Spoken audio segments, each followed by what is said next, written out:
Again, what Coach D-Rap just said really epitomizes what we are about Academy, our 5 core values. And it's real special when these kids start adhering to them, not just on the football field, but more importantly out there in the community. And it's nice when we don't have to worry about kids doing irresponsible stuff. And this kid right here, Andrew, come on up. Andrew Boston is, no question, a high-profile athlete, but we put the student in front. It's really easy talking to recruiters when you're talking about a kid like Andrew Boston. First thing they always ask is, how's his grades? Pretty easy when he has above a 3.5 and everything. It's pretty easy when I get to talk about the character, the intangibles that you can't see on film.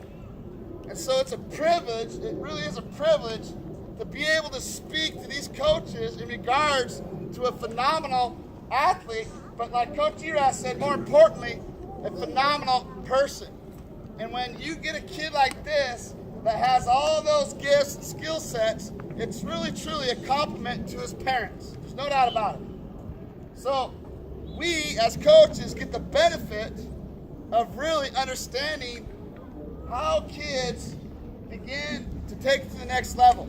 And we learn through examples like Andrew. And so we're very privileged, honored, blessed to be able to coach a kid like that, because everyone out in the community and outside sometimes tells him lies or they want something from him. And because he's a humble kid, you're able to communicate with him still and tell him the truth. And sometimes the truth hurts. But he's strong enough and secure enough in who he is to take it and become a great man. And so for us as coaches, the greatest example is when you get to go out and live your life and you get to go do great things in the community for other people. And we are certain he will do that because he has represented his family and his community at the utmost level. So it's a privilege to be able to introduce to you Andrew Boston right now. Give him 3, ready? Yes!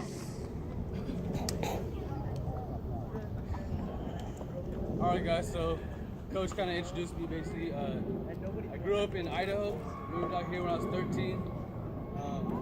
Basically, this whole time I've just been dreaming of playing football. How many of you guys want to keep playing football, go on to high school, college, do all that stuff? Yep, basically everybody, even the young guys holding it up, see? Like Coach said, I can't harp on it enough how important it is to be not only a good athlete on the field, but what you do off the field really affects how other people look at you and what type of reputation you get. I mean, at school, I'm telling you right now, elementary school, it's important. It's the foundation, basically, of building, I guess, your school career, academic career, I guess. You don't want to be acting up in elementary school, basically. Luckily, my parents, they always supported me, and they made sure that I was doing everything right, you know, getting my grades squared away. I never really had a problem with grades. But yeah, guys, you just gotta really keep your nose in the books.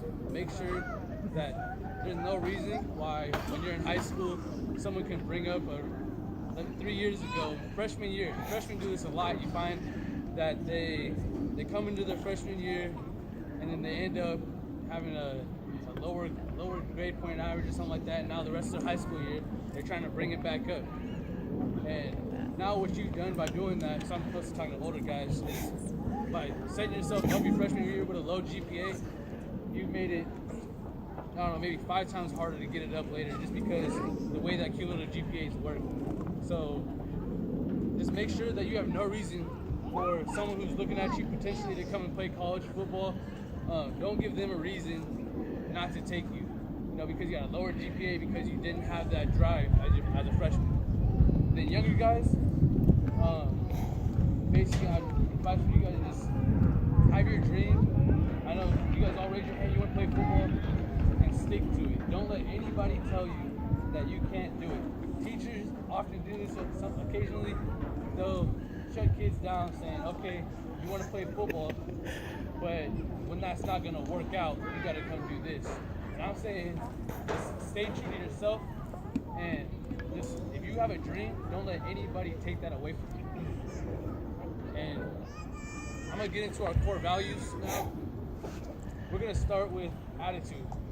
So basically when you're down, or even when things are going great, you got to keep a neutral attitude. You don't have to be super hype all the time. You should never be low, ever. I mean, things aren't going to go your way. Actually, not very often do things go the way I'd prefer them to go. But you got to just, stick to your values, what you want to do, stick to it, have a great attitude all the way through, because something's going to knock you down. You just got to be able to get back up. All right, compete. You have to compete. If you want to play football, that's the number one. I'd put that number one above all. You have to compete. You have to have that drive, that fire in you to go out there and do your best. And occasionally, you see athletes, they want to take these off. They want to take it off. Oh, my legs are hurt. I can't run no more. And when that happens, you just got to find a way to break through that wall. Just keep going. Keep fighting. Humility. Next, a big one. You have to be able to stay within yourself. Don't get big-headed. Young guys big-headed, that's where you're overconfident. That's when you start seeing cocky players, ones that like to show, blow, and flaunt all that they have. Just stay humble. Let other people speak for you. If you're a good player, you don't need to tell everyone else that, because they're going to be already chatting around. So you know your name's getting out there. Just do your thing and stay on track. Next thing, team. I'm telling you, your team is what's going to get you through probably the biggest roadblocks you face in life. I know there's players, even on my team, that they go through hardships, they go through hard things in their life, but then they turn it right back around, get on this field, and everything gets set aside.